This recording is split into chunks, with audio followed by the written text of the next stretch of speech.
ഈശോ നമ്മുടെ ജീവിതത്തിൽ നിന്നും ആഗ്രഹിക്കുന്ന 3 കാര്യങ്ങൾ: സ്വയം പരിത്യജിക്കണം, സ്വന്തം കുരിശെടുക്കണം, അവൻ്റെ പിന്നാലെ പോകണം. ഇവ 3ഉം ഒന്നിച്ചു കൊണ്ടുപോകൽ ദൈവമേ എത്ര ദുഷ്കരമാണ്. സ്വയം പരിത്യജിക്കുകയും എന്നാൽ ഈശോയുടെ പിന്നാലെ പോകാതിരിക്കുകയും ചെയ്യുന്നവരുണ്ട്. സ്വയം പരിത്യജിക്കാതിരിക്കുകയും ഈശോയുടെ പിന്നാലെ പോകാൻ ശ്രമിക്കുന്നവരുണ്ട്. കുരിശെടുക്കാതെ ഈശോയുടെ പിന്നാലെ പോകുന്നവരുണ്ട്. സ്വന്തം കുരിശെടുക്കുകയും എന്നാൽ ഈശോയുടെ പിന്നാലെ പോകാതിരിക്കുകയും ചെയ്യുന്നവരുണ്ട്.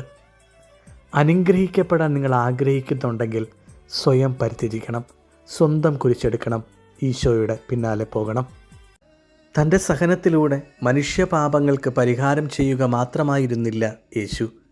പാപത്തിൻ്റെ മൂലാധാരങ്ങൾക്ക് മനുഷ്യൻ്റെ മേലുള്ള കടുംപിടുത്തം അവൻ വിടുവിക്കുകയുമായിരുന്നു. ആദി മാതാപിതാക്കളെ പാപത്തിൽ വീഴ്ത്തിയ പഴത്തിൻ്റെ ആകർഷകത്വം 3 കാര്യങ്ങളിലായിരുന്നു: നാവിന് രുചികരവും, കണ്ണിന് സുന്ദരവും, ബുദ്ധിക്ക് അറിവേകാൻ പറ്റിയതും.